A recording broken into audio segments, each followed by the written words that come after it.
Highway patrol breaks a man in different ways. 12 years on the job, and I thought I'd seen it all.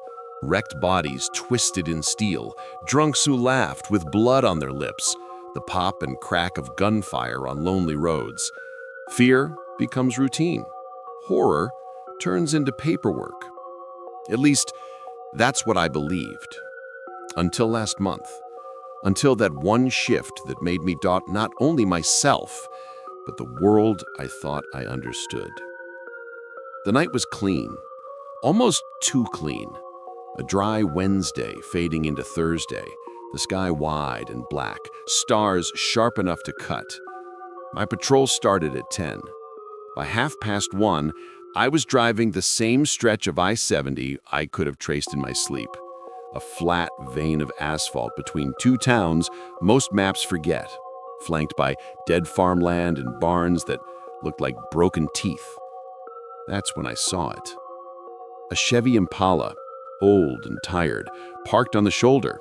No lights, no hazards, just sitting there like a question mark. I stopped, switched on the blues, and walked up. The driver's door hung open, key in the ignition. A woman's purse slummed on the passenger seat next to a half-empty bottle of water. The kind of scene that screams, "I'll be right back."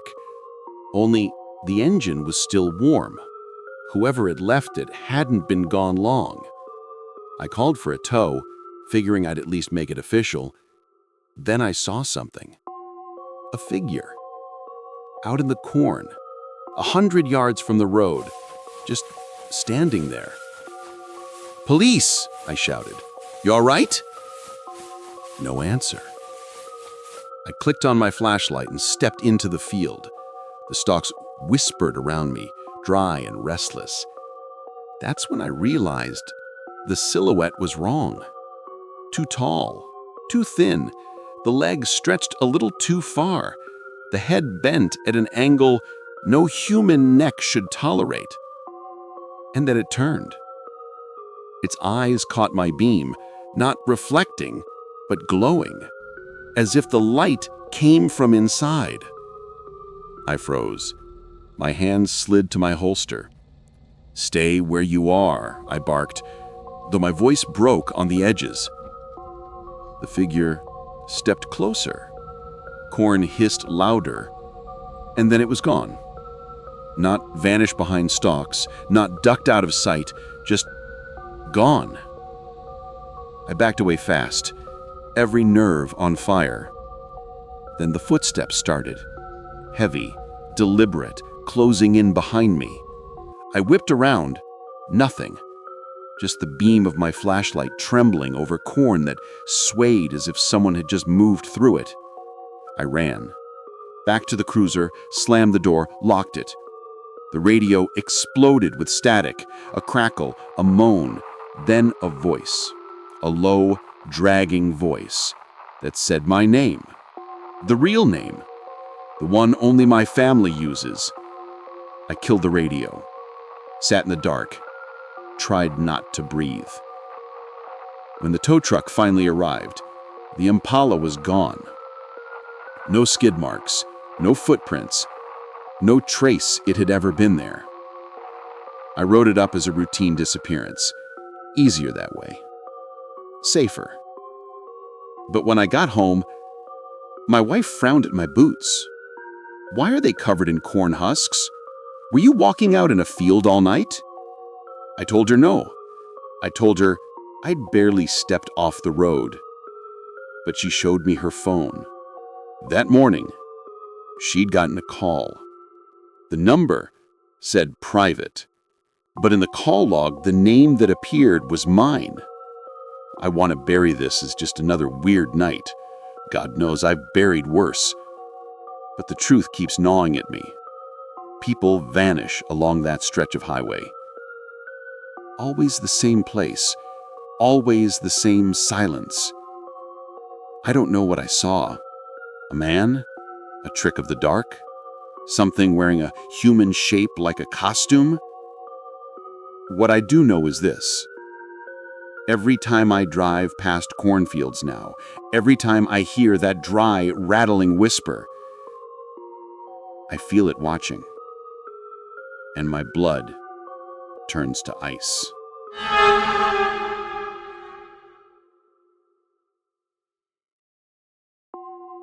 12 years in uniform, and I thought I'd built up a kind of armor. Domestic disputes, bar fights, overdoses in back alleys. Nothing surprises you after a while. You write the reports, file the paperwork, and move on. But that night on Old Briar Road, something broke through the armor. It was just after midnight when dispatch came through. Unit 14, check out a disturbance, abandoned property, corner of Briar and 7th. Caller reports screaming. I knew the place. Everyone in town did. The house had been empty for years, paint peeling, roof sagging, windows like blank eyes staring out at nothing. Kids dared each other to break in on Halloween, but for the most part it sat untouched, like even the teenagers knew better. I pulled up, killed the engine, and sat for a moment. The neighborhood was dead silent. No dogs barking, no traffic, just the ticking of my cruiser's engine as it cooled. The house loomed in the dark, 2 stories, porch sagging like a broken jaw. One upstairs window glowed faintly, even though there hadn't been power run to the place in decades.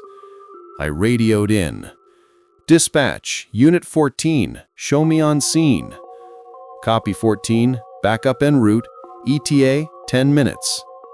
10 minutes. I unholstered my light and stepped out. Gravel crunched under my boots, each step too loud. The air smelled damp, like mildew and rust. The front door wasn't locked. It swung open with a groan, revealing a narrow hallway. My light cut across wallpaper curling like dead skin, dust motes floating in the beam. "Police," I called. "If anyone's in here, announce yourself." Nothing. Just the drip of water somewhere deep inside. I moved slowly, checking corners, every nerve wound tight. Then came the first sound. Footsteps. Upstairs. The staircase complained with every step, wood soft and swollen under my weight. Halfway up, I stopped. A whisper. Not words, just a dry, rasping hiss, like breath dragged across broken glass. I gripped my sidearm tighter, heart hammering. "Police! Come out where I can see you!" Silence. Then another sound. The creak of a door slowly opening somewhere down the hall. I reached the landing. 5 doors, all closed, shadows thick around their frames. My light caught old family photos still hanging crooked on the wall, faces blurred, eyes scratched out.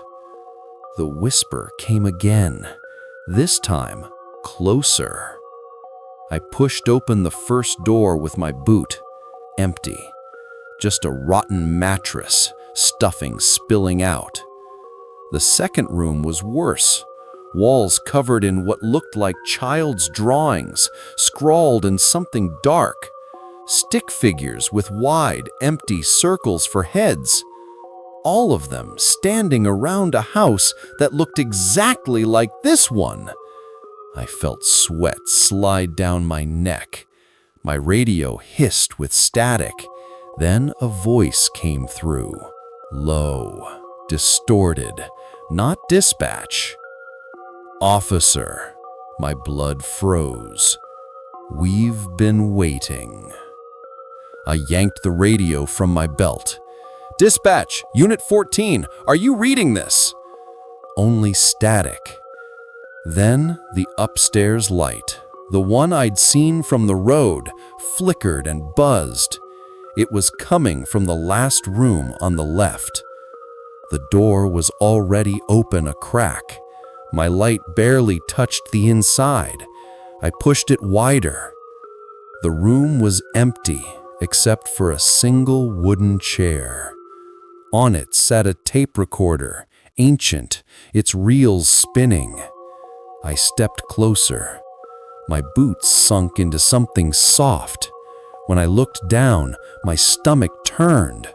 Old clothes, dozens of them, laid out neatly on the floor. Men's shirts, women's dresses, small shoes, all mildewed, stiff with age. The tape clicked, and a voice came through. My own voice. "Stay where you are," it barked, the same words I'd shouted minutes earlier.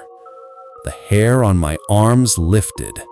From the corner of the room, something shifted. A figure peeled itself out of the shadows, too tall, joints bending the wrong way, head lolling like it was loose on its neck. It stepped forward, bare feet whispering on the floorboards. Its face was pale, stretched thin, eyes nothing but holes.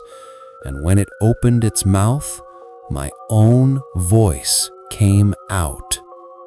"Run!" I didn't think. I fired once, twice, the shots deafening in the small room. But when the light cleared, the figure was gone. The chair was empty. The tape recorder still spun, playing nothing but static now.